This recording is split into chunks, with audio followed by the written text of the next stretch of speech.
Hello everyone, I'm delighted to be with you today for the first of two webinars on Hong Kong's stablecoin regulatory regime, which came into effect on the 1st of August 2025.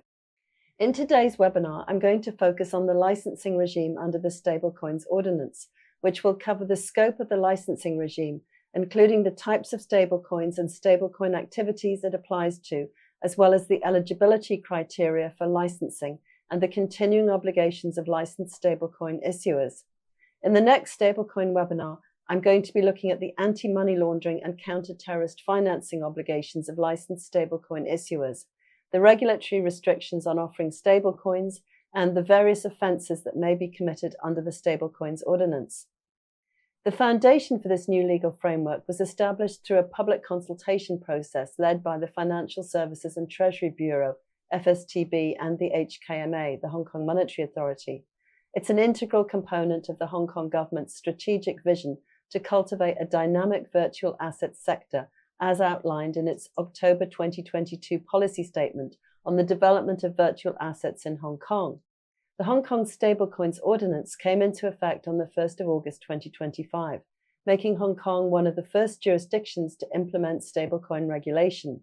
This new regime is a direct response to the Financial Stability Board's 2023 recommendations, which urged member jurisdictions to regulate and supervise stablecoin activities to mitigate potential financial stability risks.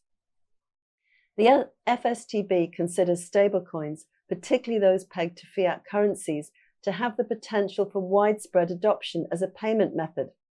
Given that potential for becoming integrated into the mainstream financial system, the FSTB has concerns that these fiat-referenced stablecoins could serve as a channel for financial risk to spread from the crypto sector to the traditional financial sector.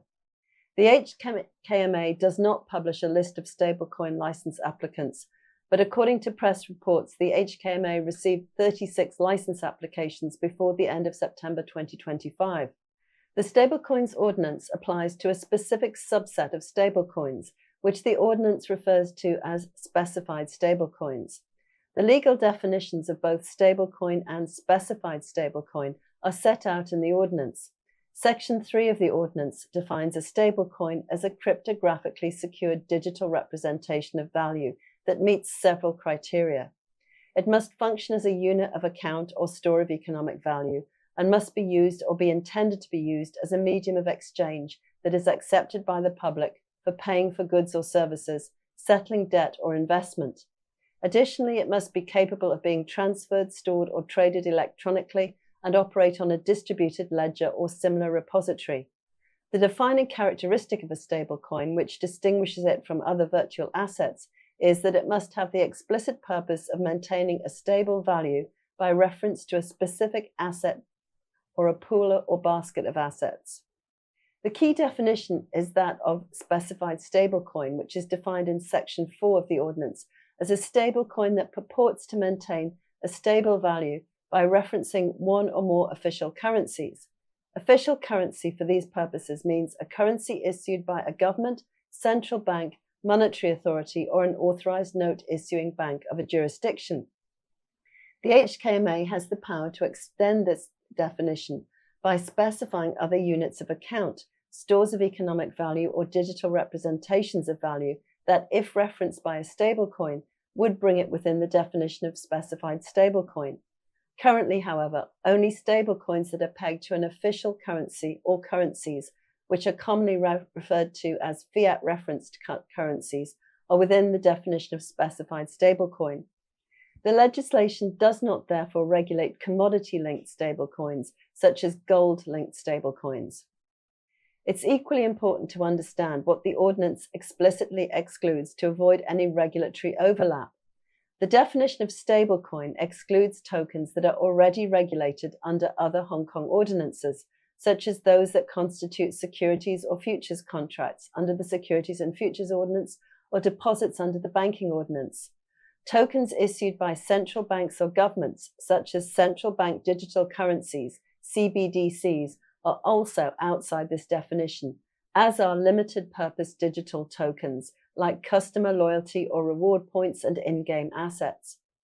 By carving out these categories, the Ordinance creates a clear framework ensuring that the focus remains on the specific risks associated with fiat-referenced stablecoins. The Stablecoins Ordinance creates a licensing requirement for any person who conducts a regulated stablecoin activity, which is defined in Section 5 of the Ordinance as either issuing a specified stablecoin in Hong Kong or issuing a specified stablecoin that references the Hong Kong dollar, whether in whole or in part, outside Hong Kong. This second part of the definition is particularly worth noting as it operates extraterritorially, necessitating that an offshore issuer of a stablecoin linked to the Hong Kong currency obtain a license from the HKMA. According to the HKMA's explanatory note on licensing stablecoin issuers, in assessing whether a specified stablecoin is issued in Hong Kong, the HKMA takes a holistic approach and makes the determination based on a comprehensive review of all relevant facts. Key considerations include where the issuer's day-to-day management and operations occur, the issuer's jurisdiction of incorporation, where the minting and burning of the specified stablecoin takes place, the location of management of the reserve assets backing the specified stablecoin, and finally, where the bank accounts are maintained for processing cash flows from the issue or redemption of the specified stablecoin.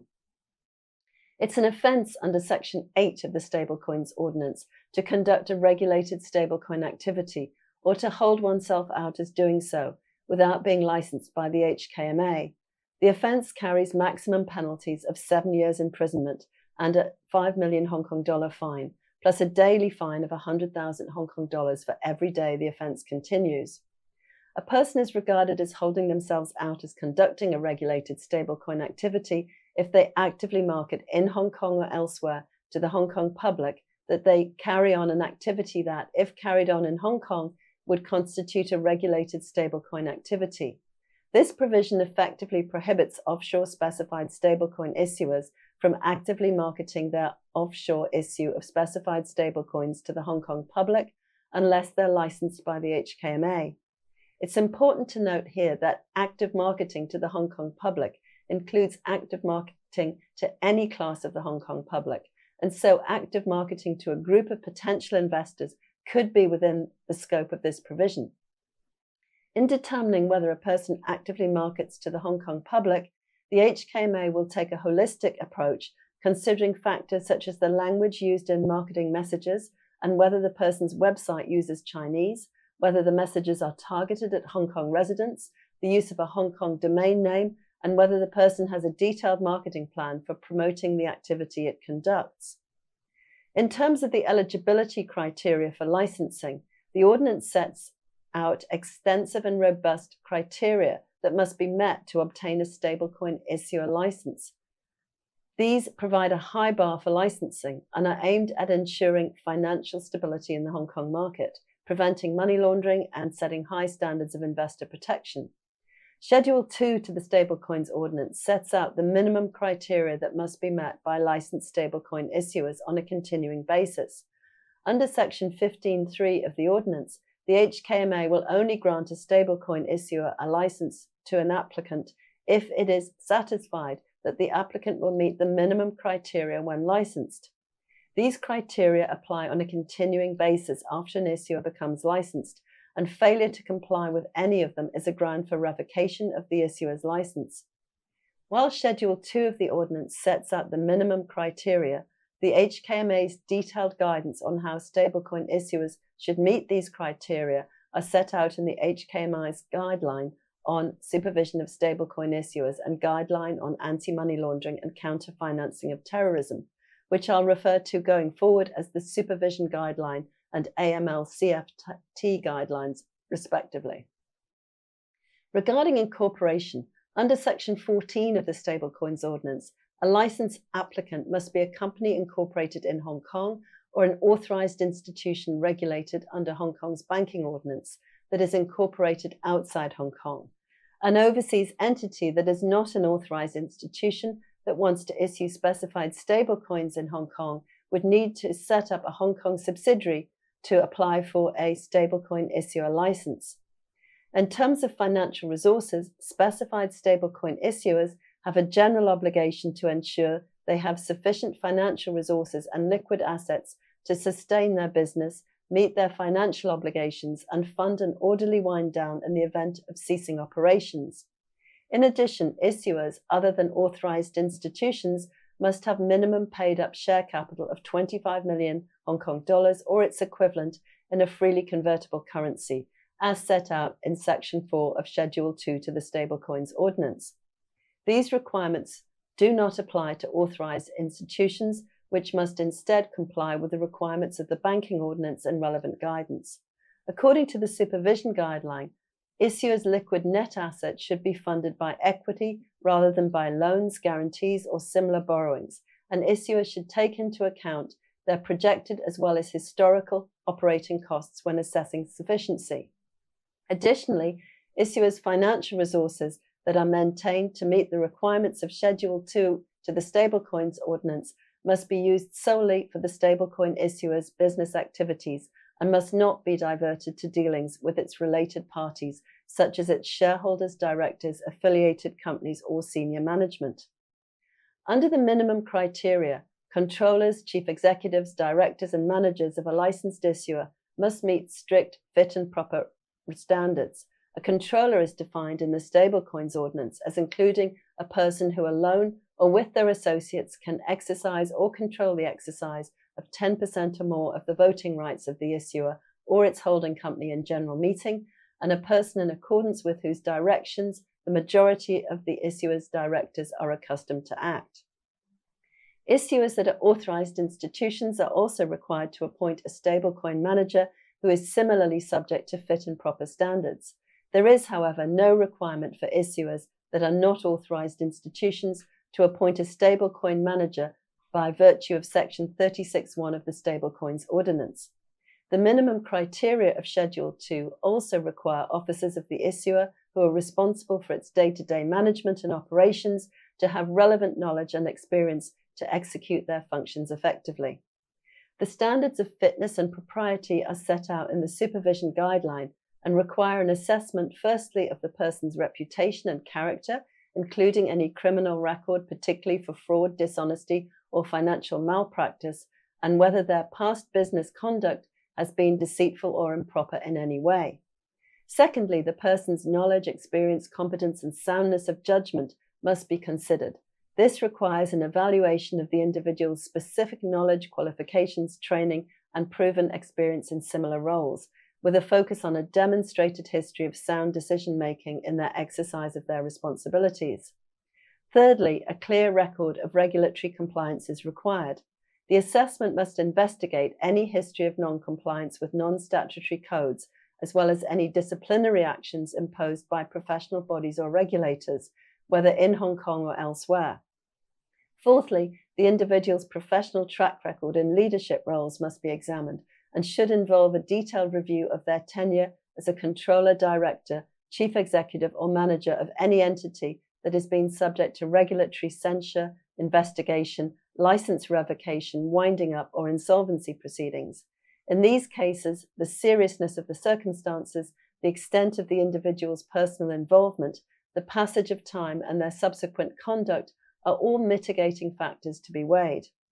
Fifthly, the assessment should cover whether the individual's financial position or other business interests could undermine the prudence and soundness of the issuer's specified stablecoins or the confidence of their holders. In the case of independent non-executive directors, the assessment must scrutinize the existence of any direct or indirect financial or other interests in the issuer's business and the nature of any relationships with the issuer's significant shareholders. The assessment of fitness and properness must evaluate the individual's capacity for the role, specify their ability to dedicate sufficient time and attention to their duties, particularly when they hold external positions. Finally, it must determine whether any potential conflicts of interest could arise from such outside commitments. A licensed issuer must have a chief executive and an alternate chief executive. The HKMA's prior consent is required before a person can become a specified stablecoin issuer's controller, chief executive, alternate chief executive, director, or in the case of an authorized institution, a stablecoin manager. It's also a statutory requirement that each of these officers, with the exception of directors, must be ordinarily resident in Hong Kong. In deciding whether to grant consent, the HKMA will take into account the factors I just mentioned. Licensed issuers must give written notice to the HKMA within 14 days of becoming aware of any change in its controller, chief executive, alternate chief executive, directors, managers, or in the stablecoin manager of an authorized institution. Section 7.3 of Schedule 2 to the Stablecoins Ordinance mandates that a licensed applicant must establish and implement adequate and appropriate systems of control to verify that every individual holding the position of manager is a fit and proper person. For these purposes, Section 2.1 of the Ordinance defines a manager as any individual, excluding chief executives, directors, or stablecoin managers, who is appointed by a licensed issuer to bear principal responsibility, either solely or jointly with others, for conducting one or more specified affairs related to the issuer's licensed stablecoin activities, which are listed in Schedule 1 to the Ordinance and include management of the issuer's accounting systems and management of its AML and CFT control systems and risk management control systems. To ensure managers are fit and proper, a licensed issuer must implement a comprehensive system of internal controls covering the entire employment lifecycle. This framework must include clearly defined roles and a formal process for selecting and vetting candidates before appointment. It must also include ongoing oversight through performance appraisals that balance financial results with regulatory compliance, alongside clear procedures for investigating misconduct and taking disciplinary action. Finally, the system must provide for adequate training, ensure managerial vacancies are filled promptly, and be subject to periodic review by the internal audit function to confirm its effectiveness. Under Section 63 of the Ordinance, licensed issuers must notify the HKMA within 14 days when a person becomes or ceases to be a manager and the specified affairs for which they become or cease to be responsible. A cornerstone of the regulatory regime is that licensed issuers must ensure that specified stablecoins are backed by reserve assets with a value equal to or greater than the par value of their outstanding specified stablecoins at all times. This requirement for specified stablecoins to be fully backed means that the HKMA will not license issuers of algorithmic stablecoins, as they are inherently unable to meet this standard. The full backing requirement extends to all specified stablecoins, including those that are temporarily subject to restrictions on access, transfer, or redemption, for example, because of a court order or enforcement action. This ensures that the issuer will be in a position to meet redemption requests in respect of the relevant specified stablecoins once the restrictions cease to apply. Reserve assets must be of high quality and liquidity and carry minimum investment risks. According to the Supervision Guideline, acceptable forms of reserve assets include cash bank deposits for terms not exceeding 3 months and government and central bank debt securities issued in their own currencies that mature within 12 months. Cash from overnight reserve repurchase agreements is also acceptable as a reserve asset, provided that the agreements carry minimal counterparty risk and are collateralized by the types of debt securities the HKMA is willing to accept as reserve assets. Tokenized versions of these types of eligible reserve assets are also acceptable, provided the issuer can demonstrate that they meet the requirement for reserve assets to be high quality, highly liquid assets carrying minimal investment risks. Issuers must establish risk management policies and procedures to ensure their reserve assets are properly managed so that redemption requests can be met without any undue delay. These policies and procedures should delineate a clear governance arrangement with defined reporting lines and segregation of duties, specify detailed measures for complying with requirements relating to reserve asset management, and set out detailed procedures for conducting operations with rigorous authorization controls. In relation to the full backing of specified stablecoins, issuers are expected in practice to take into account the risk profile of their reserve assets and over-collateralize to provide a buffer above the full backing level. To ensure the full backing requirement is met, issuers of specified stablecoins must monitor and conduct regular reconciliations between the market value of the reserve assets and the par value of their outstanding specified stablecoins. Issuers must adopt a consistent and prudent method for calculating the market value of reserve assets that uses reliable data sources reflecting prevailing market prices. Valuations of reserve assets should use the bid price, which the HKMA considers to be the more prudent price for the sale of financial assets.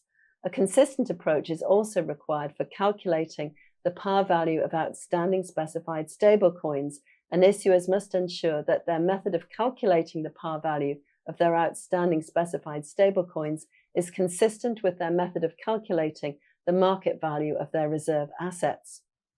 Section 5.7 of Schedule 2 to the Stablecoins Ordinance requires licensed issuers to publicly disclose their reserve asset management policy and an assessment of the risks associated with their reserve assets.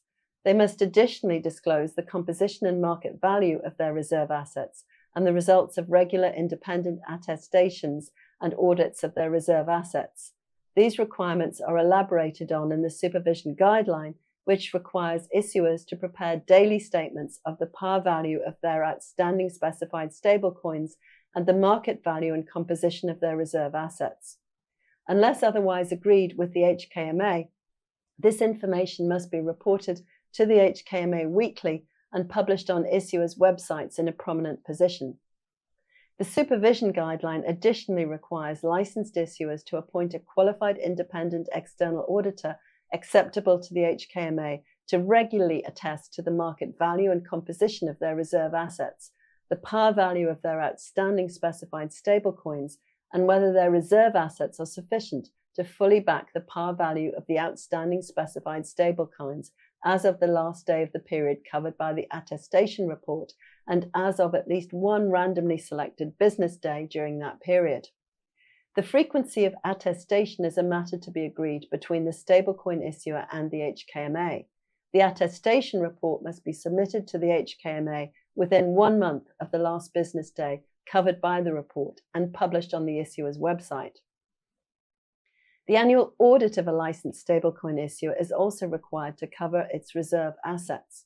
Separately, licensed issuers are required to review their reserve asset management policies and procedures regularly and at least quarterly.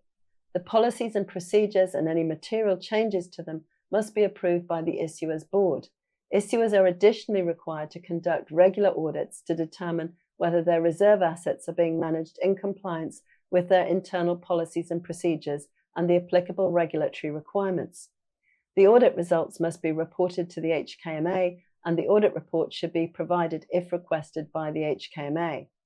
In addition, issuers must immediately notify the HKMA of any breach of the statutory or regulatory requirements for reserve assets, any material non-compliance with their reserve assets management policies, and any unresolved discrepancies identified during reconciliation exercises. Reserve assets must be held in the currency referenced by the specified stablecoin, or if there is more than one reference currency, in the same ratio as referenced by the specified stablecoin. The HKMA's prior approval is required for holding reserve assets in a different currency to the specified stablecoin's reference currency, and that approval will only be granted if the HKMA is satisfied that there is a legitimate reason for the currency mismatch and that appropriate measures such as over-collateralization will be put in place to prevent the transfer of currency and other risks to the specified stablecoin holders. Crucially, the pool of reserve asset backing any specified stablecoins issued by a licensed issuer must be segregated from any other pool of reserve assets it maintains. For example, a reserve asset pool backing any other specified stablecoins it has issued, and from the issuer's other assets. Issuers must ensure that the reserve assets backing their specified stablecoins are protected against claims by other creditors of the issuer. To ensure that reserve assets are effectively segregated from the assets of the issuer and will be available to satisfy redemption requests, reserve assets must be held on trust for holders of the specified stablecoins. Issuers can either appoint an independent trustee or declare a trust over the reserve assets, and issuers must submit a legal opinion confirming the effectiveness of the trust arrangements to the HKMA. All income or loss generated from managing the reserve assets, including interest, capital gains, and losses, belong to the specified stablecoin issuer. The trust arrangement must therefore include a mechanism to allow the regular transfer of excess assets, that is, those exceeding the internal target set by the issuer, from the reserve assets account to the stablecoin issuer's own account. The mechanism should include a triggering mechanism and detailed procedures to ensure that only the excess assets are transferred out of the reserve assets account. Issuers are also required to appoint a qualified custodian for the safekeeping of the reserve assets, which must be a licensed bank or another asset custodian appointed under an arrangement that's acceptable to the HKMA. Issuers must ensure that any arrangements they enter into with a custodian do not compromise the full backing of the specified stablecoins. For example, account fees must not be paid out of reserve assets. If an investment manager is engaged to manage the reserve assets, the issuer must ensure that it is qualified for the role.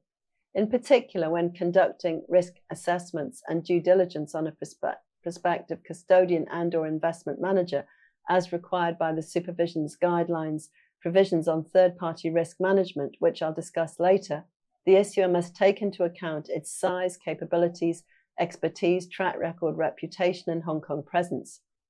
However, the engagement of a custodian and possibly also an investment manager does not alter the fact that the specified stablecoin issuer retains ultimate responsibility and accountability for the proper management and safekeeping of the reserve assets.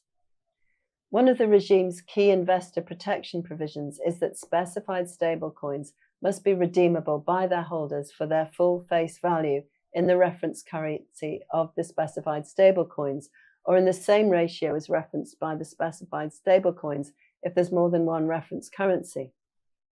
The right to redeem must not be subject to the payment of any unreasonable fees or conditional or unduly burdensome requirements as specified in Section 6 of Schedule 2 to the Stablecoins Ordinance. Issuers must have an effective redemption mechanism in place which ensures that valid redemption requests are honoured within 1 business day of receipt by the issuer, unless the HKMA has granted approval for redemption to be delayed. The factors relevant to determining whether a fee charged in connection with stablecoin redemption is unreasonable include whether the fee is proportional to the issuer's costs of processing redemption requests and how it compares with industry practice. The assessment of whether a redemption condition is unduly burdensome should take into account whether fulfillment of the condition is reasonably practicable, whether it reflects the issuer's legal or regulatory obligations, and whether it will cause undue hardship to holders of the specified stablecoins. On completion of redemption of any specified stablecoins, the drawdown of the issuer's reserve assets to honour the redemption request must be reflected in a corresponding reduction in the par value of the outstanding specified stablecoins. Specified stablecoin holders must also be given specific rights on the insolvency of the issuer. In particular, holders of specified stablecoins must have the right to direct the sale of the reserve assets to redeem all outstanding specified stablecoins on a pro rata basis, and a right to claim against the issuer for any shortfall if the proceeds of sale of the reserve assets are insufficient to redeem all the specified stablecoins. Issuers need to obtain an independent legal opinion confirming that they have provided specified stablecoin holders with the required redemption rights and the rights I just mentioned that must be exercisable in the event of the issuer's insolvency. The issuer must submit the legal opinion to the HKMA, and an updated legal opinion must be submitted if there are any subsequent material changes to the holder's redemption right or rights exercisable on the issuer's insolvency. License applicants must be able to demonstrate a viable use case for their specified stablecoins and the ability to operate in a prudent and sustainable manner. Section 11 of Schedule 2 requires that a specified stablecoin issue should be prudent and sound from the perspective of the purpose, business model, and operational arrangements for the issue. To comply with this requirement, issuers must adopt a strategy that will ensure the reliability of their specified stablecoins and have a viable business plan that has a reasonable chance of generating sufficient demand for their specified stablecoins. Stablecoin issuers must maintain an effective stablecoin issuance mechanism. According to the supervision guideline, they should only issue stablecoins to their customers and issue should be made promptly after receiving funds and a valid request for issue. Funds received from customers should be in the same currency as the specified stablecoin's referenced currency or currencies, and in the same ratio if more than one. Crucially, every issue of specified stablecoins must be matched by an equivalent increase in the relevant reserve assets pool. Licensed issuers can issue more than one type of specified stablecoin, but must consult the HKMA before issuing a new type, for example, a specified stablecoin referencing a different official currency to the first specified stablecoin issued. The issuer will need to demonstrate to the satisfaction of the HKMA that it has adequate capabilities and resources to manage the issue of different types of specified stablecoin, and that the issue of an additional type of specified stablecoin will not adversely impact its existing activities. Licensed issuers that arrange for third-party distribution of their specified stablecoins need to ensure that this does not negatively impact the specified stablecoins. Licensed issuers must consider the legal and regulatory requirements in jurisdictions in which their specified stablecoins will be distributed and the licensing status of the third-party distributors. If specified stablecoins will only be offered by third parties in Hong Kong, any distributor must be a permitted offeror under the Stablecoins Ordinance. I'll be discussing the restrictions on offering specified stablecoins in the next webinar on the stablecoin regime. Issuers must also conduct risk assessments and due diligence on third parties as required by the Supervision Guidelines provisions on third-party risk management, and in doing so must take into account the third-party distributor's size, capabilities, expertise, track record and reputation, as well as the adequacy of its governance, conduct standards, risk management, and internal controls. Additionally, licensed issuers must ensure that their arrangements with distributors comply with applicable laws and regulations in the relevant jurisdictions, and that distributors will not distribute specified stablecoins in any jurisdiction where this is unlawful. As regards the engagement of third parties to provide secondary market liquidity for a licensed issuer's specified stablecoins, issuers are required to consider whether their engagement is necessary, and if so, the extent and scope of their engagement, given their business model and operations. Issuers need to ensure that the arrangements prioritize maintaining a relatively stable value for the specified stablecoins in the secondary markets, and that all potential and actual conflicts of interest have been identified and mitigated. Licensed issuers must comply with all relevant laws and regulations in the jurisdictions in which they issue or offer specified stablecoins. To facilitate compliance, issuers must establish a robust framework of policies and procedures, including measures to prevent the issuance or offering of specified stablecoins in jurisdictions where these activities are prohibited, such as through verification of identity documents, geolocation checks using IP addresses or global positioning systems, and access blocking. In particular, licensed issuers should implement controls to mitigate the risks of location spoofing, for example, through the use of virtual private networks. Issuers are required to review their policies and procedures for the issue, redemption, and distribution of their specified stablecoins regularly and at least annually. Any deficiencies identified during these reviews must be promptly rectified, and all material updates must be approved by the board. In addition, issuers must perform regulatory and regular audits to determine whether their operations are conducted in compliance with their internal policies and procedures and applicable regulatory requirements. The results of these audits and any material findings must be promptly reported to the HKMA. Issuers will also need to provide a copy of the audit report and supporting documents to the HKMA if requested to do so.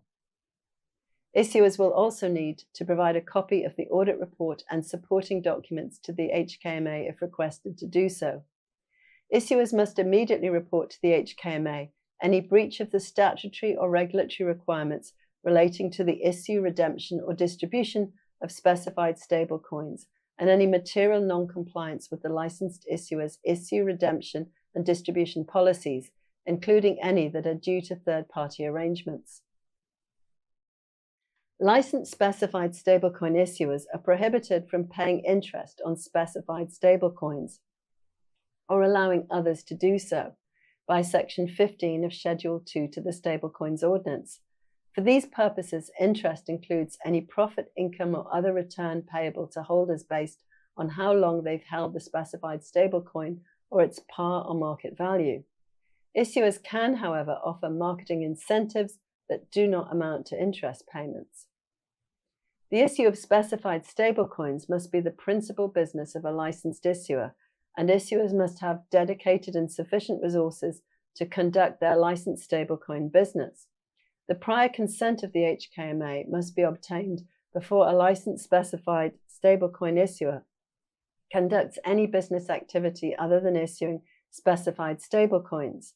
Where HKMA consent is granted, the issuer must implement controls to ensure that the other business activity will not pose a significant risk to its specified stablecoin business, and that any conflicts of interest arising from the other business activity will be properly managed and mitigated. This provision does not apply to specified stablecoin issuers that are authorized institutions, which must instead comply with the requirements of the Banking Ordinance. Section 9 of Schedule 2 to the Stablecoins Ordinance requires a licensed specified stablecoin issuer to have in place suitable risk management policies and procedures for managing the risks associated with its specified stablecoin activities. These should be proportionate to the scale and complexity of the issuer's operations and must include controls to ensure the confidentiality and accuracy of data, especially personal data and records, reliable mechanisms to identify fraudulent activities and attempted fraud, and robust and tested contingency arrangements to manage disruptions to its operations. The HKMA's consent is required if a licensed issuer will not implement risk management policies and procedures that comply with this requirement. The Supervision Guideline provides detailed guidance on the extent of issuers' risk management controls. It requires licensed issuers to establish a risk governance framework that clearly defines the responsibilities of the board, any specialized committees, senior management, and their different functions.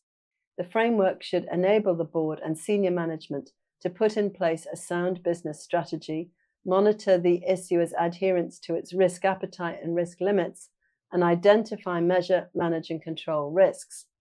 This should involve 3 lines of defense. First, individual business units should conduct ongoing risk identification, assessment management, and reporting. Secondly, the issuer must have an independent risk management function, which is responsible for overall risk identification, assessment, monitoring, reporting, control, and mitigation. A separate compliance function is required to be responsible for managing compliance risk. The third line of defense is an independent internal audit function with responsibility for assessing the issuer's internal systems of control. The risk management, compliance, and internal audit functions must have adequate authority and resources and unrestricted access to the information they require and be independent of the frontline business units. The risk management and compliance functions should generally report directly to senior management, while the internal audit function should report to the board or a board committee. The risk management function should also have direct access to the board, and the compliance function must be able to report matters directly to the board where necessary. Licensed issuers must have documented policies and procedures to identify, assess, monitor, report, control, and mitigate all material risks associated with their activities. These risks include credit, liquidity, and market risks, technology, operational, and reputation risks, and risks associated with money laundering and terrorist financing. Issuers need to evaluate their exposure to all material risks associated with their businesses and should establish measures to monitor their material exposures on an ongoing basis. These measures should include qualitative and quantitative assessments of the issuer's risk exposures and provide early warnings of risk materialization. Risk reports are required to be submitted to senior management and the board, and these should include the results of the risk monitoring and any assessments of the risk management framework conducted, for example, by the risk management or internal audit function. Effective internal controls are required to be put in place to ensure, among other things, the provision of reliable financial information, the confidentiality of essential data, and compliance with applicable regulatory requirements.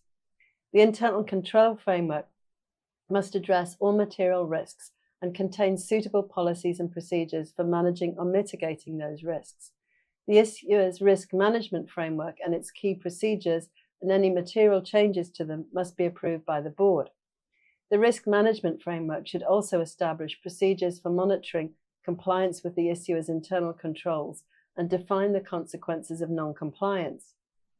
Licensed issuers must review their risk management framework and internal control system regularly and at least annually, and any shortcomings identified must be addressed promptly and rectified by updating the issuer's policies and procedures. Under Section 56A of Schedule 2 to the AMLO, licensed issuers must have robust risk management policies and procedures for managing their reserve assets to ensure timely fulfillment of valid redemption requests. The supervision guideline requires an issuer's risk management framework to address credit liquidity and market risks and ensure that specified stablecoins are fully backed by reserve assets at all times, including under stress conditions. In terms of credit risk management, in managing their reserve assets, issuers are required to manage their credit risk exposures to counterparties and set and enforce internal credit exposure limits based on counterparty creditworthiness. If limits are breached, issuers must follow established response procedures, including notifying the HKMA if the breach persists for more than one business day. Licensed issuers must have an effective liquidity risk management framework to anticipate and monitor their liquidity needs to meet valid redemption requests under normal and stressed conditions. This framework should include strategies to manage the liquidity characteristics of their reserve assets, such as instrument types, maturities, and counterparties. In particular, issuers must establish liquidity risk indicators, such as cash ratios, and the ability to convert assets to cash within specified timeframes, and should set internal limits for these indicators. Procedures need to be put in place to respond to a breach of these internal limits, including HKMA notification where the breach lasts more than one business day. In terms of market risk management, issuers are expected to monitor their reserve assets market risk using market risk indicators. Similar to liquidity risk, issuers need to enforce internal limits and have response procedures for breaches, including notification to the HKMA where a breach lasts longer than one business day. Licensed issuers must conduct stress tests regularly and at least quarterly, using severe but plausible scenarios to evaluate the resilience of their reserve assets to credit, liquidity, and market stress. The scenarios and assumptions used in stress testing need to be regularly reviewed, and any material changes must be reviewed by the board. The methodologies, data sources, and results of stress tests must be reported to the board and the HKMA. HKMA licensed stablecoin issuers must maintain a technology risk management framework to ensure the adequacy of their information technology controls, the quality and security of their technologies, and the safety and efficiency of their operations. In terms of token management, licensed issuers are required to document the token standards and distributed ledgers used, and the smart contract architecture for each specified stablecoin. They must implement authorization procedures appropriate to the degree of risk involved for each operation throughout the stablecoin's lifecycle, ensure that high-risk operations cannot be executed unilaterally, for example, by implementing multi-signature requirements. Detailed procedures and appropriate controls must be in place to ensure that operations are securely executed.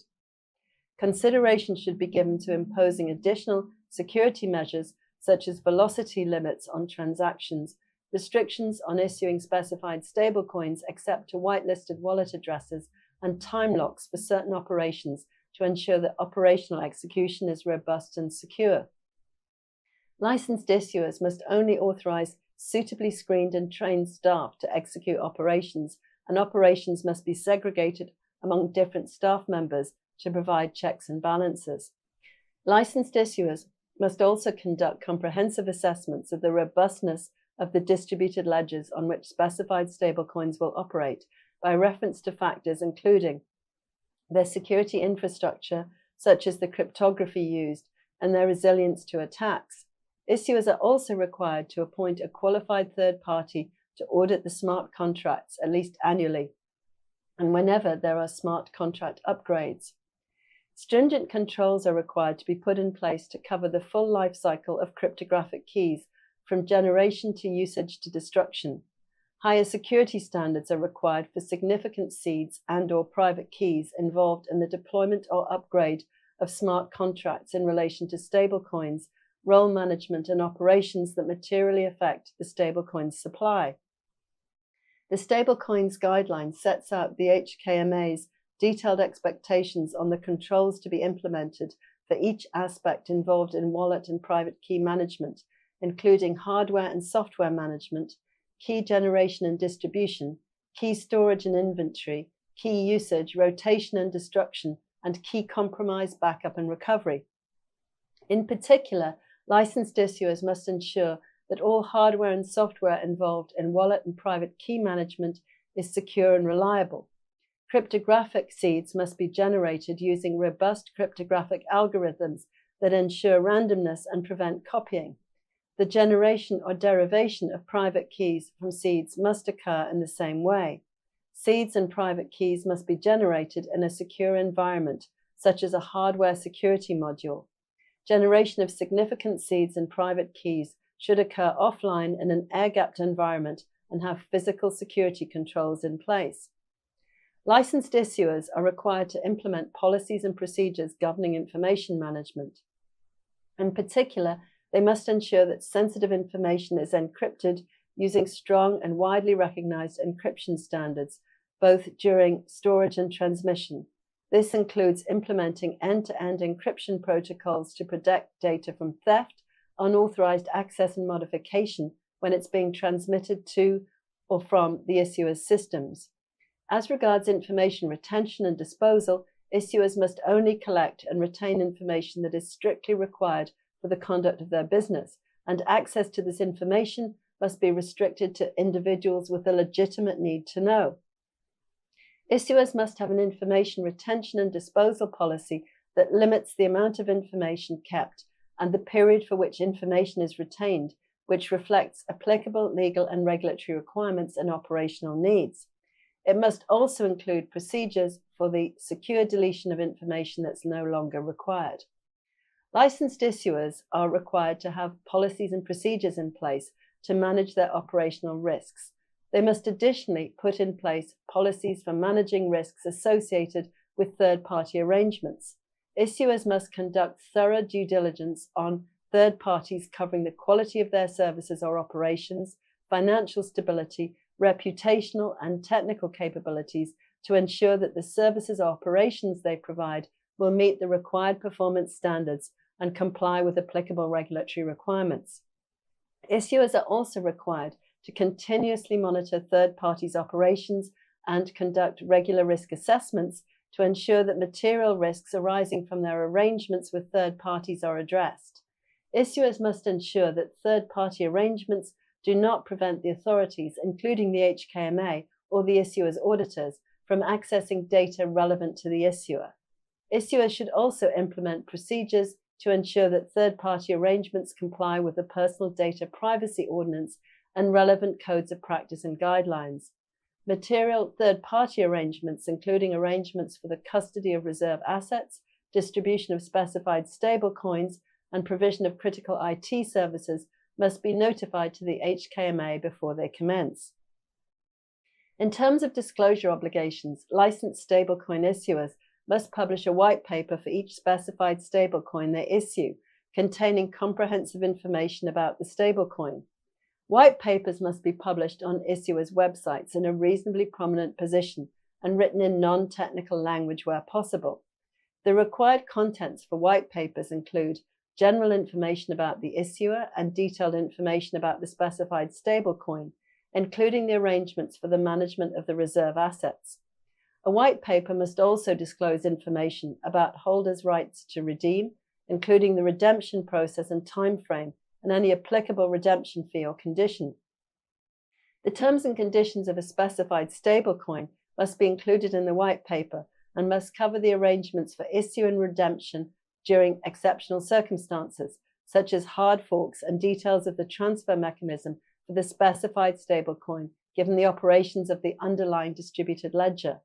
White papers are also required to disclose the issue and distribution mechanisms and any arrangements with third parties for distribution, as well as the underlying technology and the risks of using the specified stablecoins. Licensed issuers must notify the HKMA before publishing or making material changes to a white paper. Licensed issuers must submit their audited financial statements to the HKMA within 4 months of their financial year end. These must be prepared in accordance with applicable accounting standards and cover the reserve assets backing the issuer's specified stablecoins. Section 14 of Schedule 2 to the Stablecoins Ordinance requires licensed issuers to make complaints handling and redress mechanisms available to holders of their specified stablecoins. These mechanisms must be fair and efficient and must not impose any unreasonable cost, delay, or burden on holders. Under the supervision guideline, complaints should be managed by competent staff not involved in the subject of the complaint. Issuers must have effective policies covering all stages of the complaints process, from acknowledgement to resolution and follow-up. Complaint records must be kept for at least 2 years and comply with personal data protection laws. Issuers must remedy issues highlighted by complaints and report to the HKMA when requested or when complaints reveal compliance issues or are repeatedly about the same unresolved issue. The complaints handling system must be publicly accessible, and the complaints process and expected timeframes is required to be prominently displayed on the issuer's website. Complaints must be acknowledged within 7 days, and a full response is required within 30 days. If the final response can't be provided within 30 days, the issuer should inform the complainant of the reasons for the delay and provide an indicative timetable for a full response, which should generally be provided within 60 days. Licensed issuers must also ensure that any third-party distributors of their specified stablecoins have procedures to effectively handle complaints. Section 16.1 of Schedule 2 requires licensed issuers to have a robust governance framework for incident management and ensuring business continuity. Under the supervision guideline, the incident management framework must ensure a timely response to matters that could materially impact the issuer's business, operations, assets, or reputation, or breach legal or regulatory requirements. It should define criteria for classifying the materiality of incidents, establish detection and monitoring systems, and set indicators for activating response procedures. These indicators are required to cover credit liquidity, market technology, operational, depegging, reputation, and legal risks. Issuers must develop response procedures to mitigate the impact of incidents, including strategies for handling liquidity stress and maintaining reserve asset backing. Issuers need to adopt measures to ensure the orderly issue, redemption, and distribution of specified stablecoins, especially during operational disruptions. If third-party distributors are engaged, issuers must have procedures for dealing with disruptions to their services, such as identifying alternative distributors. Measures must also be in place to deal with any material depegging of specified stablecoins in secondary markets and technological failures. After an incident, issuers must conduct a review to identify the cause and take rectification action where necessary. In terms of business continuity, issuers are required to implement systems for the recovery and continuity of their critical functions during significant operational disruptions. Issuers must have a comprehensive business continuity plan outlining critical operations, activation criteria, recovery strategies, escalation and communication procedures, and containing the contact details of key personnel. Systems must be in place for critical information to be backed up as soon as possible on a continuing basis at an off-site location. Instantaneous backup should be implemented if issuers consider it appropriate for certain types of information. Issuers should select alternative sites for business and IT recovery, which must be ready for occupancy within the timeframe specified in the business continuity plan. Licensed issuers must review and test their incident management framework and business continuity and exit plans regularly and at least annually, and following any activation of either plan.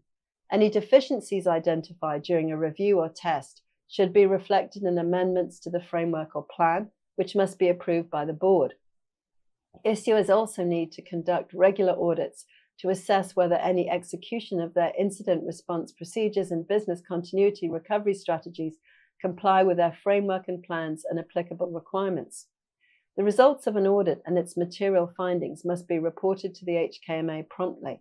Issuers must provide the HKMA with contact details of the key personnel responsible for implementing the incident management framework and business continuity and exit plans, and notify the HKMA of changes to these personnel and when the framework or plans are likely to be activated. If an issuer's incident response procedures, business continuity recovery strategies, or business exit plan would delay its redemption of specified stablecoins beyond the 1 business day allowed for redemption, it must obtain the HKMA's prior consent to the delay. Under Section 16.2 of Schedule 2, licensed issuers must have procedures in place to ensure that an orderly wind down of their business and orderly redemption of their specified stablecoins could be conducted if necessary. According to the supervision guideline, issuers must have a business exit plan with detailed procedures for liquidating their reserve assets under normal and stressed conditions, facilitating the filing of redemption claims by holders, distributing the proceeds to holders, and making arrangements with third parties. Issuers need to assess the time and resources needed to execute their business exit plan to ensure they have adequate measures in place to conduct an orderly wind down if necessary. A licensed issuer must have a sound governance structure to ensure effective decision-making and proper risk management. This should comprise a clear organizational structure with defined reporting lines and allocation of responsibility. The issuer's board has ultimate responsibility for the issuer's operations.